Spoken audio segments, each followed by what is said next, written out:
જીવનની સાર્થકતા. પ્રત્યેક વ્યક્તિ પોતાના જીવનને સાર્થક થાય એવું ઝંખે છે. પ્રત્યેક વ્યક્તિના દિલમાં હું યશસ્વી, તેજસ્વી અને મહાન બનું એવી ઉમેદ હોય છે, પરંતુ માણસો સફળ નથી થતા. એનું કારણ શું? જેમ દરેક સરોવરમાં કમળ નથી હોતા, દરેક નારી સતી નથી હોતી, દરેક હાથીના શિર ગજ મોતી નથી હોતા, દરેક પથ્થર પારસમણી નથી બનતા, એ જ રીતે દરેક માનવ યશસ્વી, તેજસ્વી અને મહાન નથી બનતા. જે મહાન બને છે એનું કારણ મહાન માનવી પોતાની જિંદગીનો ક્ષણે ક્ષણનો સદુપયોગ કરે છે. જીવનનો અને સમયનો સદુપયોગ એ જ માણસની સફળતા અને મહાનતાનું કારણ છે. માનવી 3 પ્રકારે જીવન જીવતા હોય છે. ઘણા અનર્થક જીવે છે, ઘણા નિરર્થક જીવે છે અને ઘણા સાર્થક જીવે છે. જે સાર્થક જીવે છે એનું જ જીવન સાર્થક બને છે, મહાન અને આદર્શ બને છે. તમે કહેશો કે અનર્થક એટલે શું? તો જે પાપાચાર કરે છે, દુરાચાર કરે છે, વ્યસન, વ્યભિચાર અને કુમાર્ગે પોતાની શક્તિને સમય વાપરે છે, પોતે દુઃખી થાય છે અને બીજાને પણ દુઃખી કરે છે.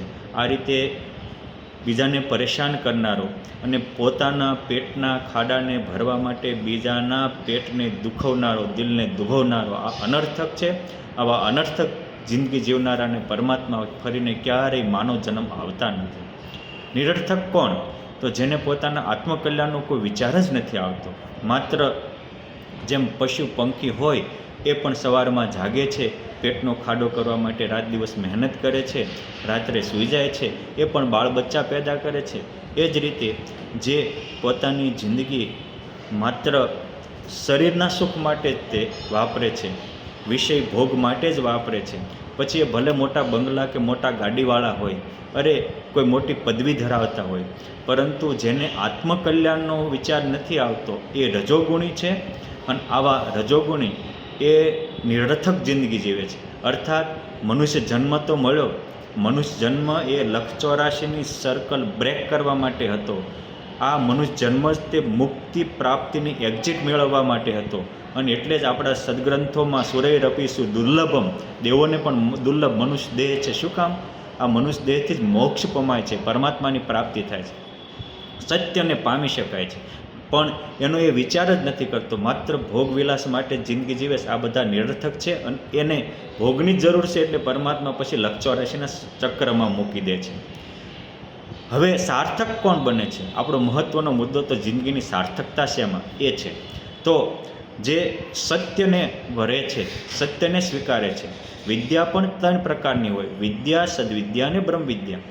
વિદ્યાનો અર્થ થાય જાણવું. જેમ સમાજનું જાણે એને સમાજ વિદ્યા કહેવાય, આકાશનું જાણે એને ખગોળ વિદ્યા કહેવાય, ભૂમિનું જાણે એને ભૂગોળ વિદ્યા કહેવાય, ભૂમિની અંદર રહેલું જાણે એને ભૂસ્તર વિદ્યા કહેવાય, સંસ્કૃત જાણે એને સંસ્કૃત વિદ્યા કહેવાય. એમ જે સત્ય એવા આત્મા અને સત્ય એવા પરમાત્મા, આના વિશે જે જાણે છે અને એને જાણીને એને પ્રાપ્ત કરવાની તમન્ના સેવે છે, એના લાભને જાણે છે, એ સદવિદ્યા શીખ્યો કહેવાય.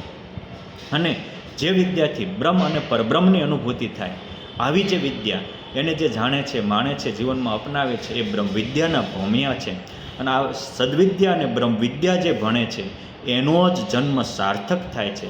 મનુષ્ય જન્મ માત્ર ભોગ વિદ્યા જ નહીં, પરંતુ સદવિદ્યા અને બ્રહ્મવિદ્યાની જિજ્ઞાસા થાય અને એની માટે સમય આપી અને એ થોડી અપનાવીએ તો આપણે ભણેલી વિદ્યા આપણને જ કામ લાગે છે.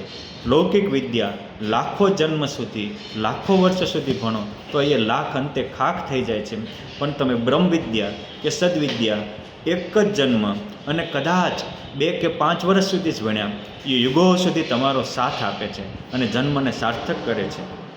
સબરી અને સુદામા, જનક રાજા અને જયદેવ, તુલસીદાસજી મહારાજ અને તુકારામ, મીરા અને નરસિંહ, ધ્રુવ અને પ્રહલાદ, દાદા ખાચર અને પર્વતભાઈ, મોટીબા અને લાડુબા, ગોપાળાનંદ સ્વામી, બ્રહ્માનંદ સ્વામી, મુક્તાનંદ સ્વામી અને નિત્યાનંદ સ્વામી, આ બધા બ્રહ્મવિદ્યાના ભૂમિયાઓ હતા. એટલે આજે યુગો ગયા, વર્ષો ગયા, છતાંય આપણે એને આદર કરીએ છીએ અને એના જીવનમાંથી અલૌકિક પ્રેરણા લઈએ છીએ. બ્રહ્મવિદ્યા માટે ભોગ વિદ્યાનો ત્યાગ અનિવાર્ય છે.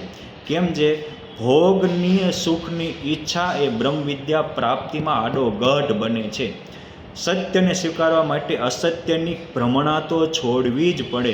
અસત્યની ભ્રમણા જાય ત્યારે સત્યનો સ્વીકાર થાય, અને સત્યનો સ્વીકાર કરી જે એ માર્ગે ચાલે છે એનો જન્મ સાર્થક થાય છે. આપણે પણ એ માર્ગે ચાલીએ, આપણા જન્મને સાર્થક કરીએ એવી આપણામાં શક્તિ, ભક્તિને સમજણ આવે એવી પરમ કૃપાળુ પરમાત્માના પાવન ચરણોમાં પ્રાર્થના અસ્તુ. જય સ્વામિનારાયણ.